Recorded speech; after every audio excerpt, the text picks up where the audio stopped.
name is Achike Udenwa, former governor of Imo State. What will you remember Chief Raymond? Well, the death of Chief is a big shock to all of us. He was such a nice man. He was such a good mixer. He was such a very hardworking man in all aspects of life, both in his professional life and his political life, and even his community life. Because if you ask his people, they will also tell you the level of contributions he makes to his community and to his state. And at the national level, he has made a lot of impact in the affairs of our party and affairs of the nation. And also professionally, he's a trailblazer in the broadcast industry in Nigeria. Is about the first indigenous personal enterprise in the broadcast industry. He's done very well and has sustained AIT to be on top up to today. So that tells you how far he has gone.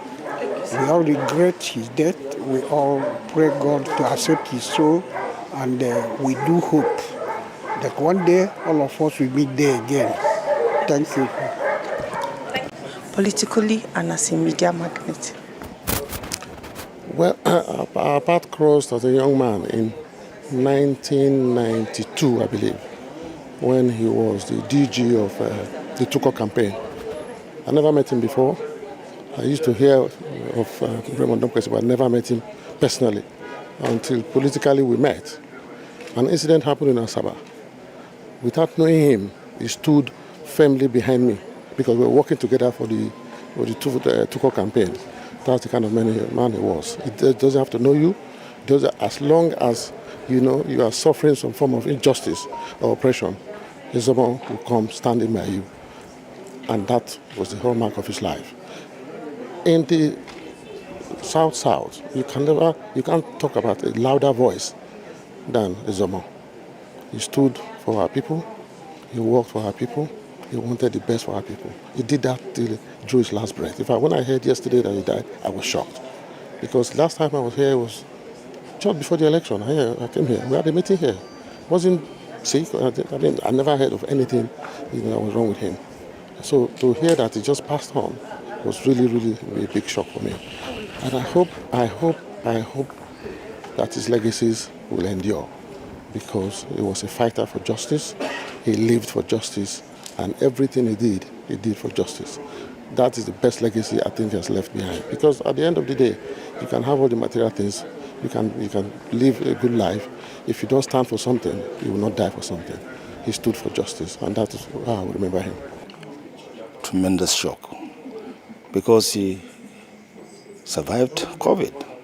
The Lord led him and was fully, and even when they started the campaigns, he went around the whole of this country. So we are not expecting this at all. So we received the very, very sad news, tremendous shock. And this is why all of us are terribly shaken by what has happened. But first of all, we want to just thank God for a life like the life of Chief Dokpesi. He lived a life of love and compassion, a life of service to God and humanity, a life of great impact. He's someone who takes friends very seriously.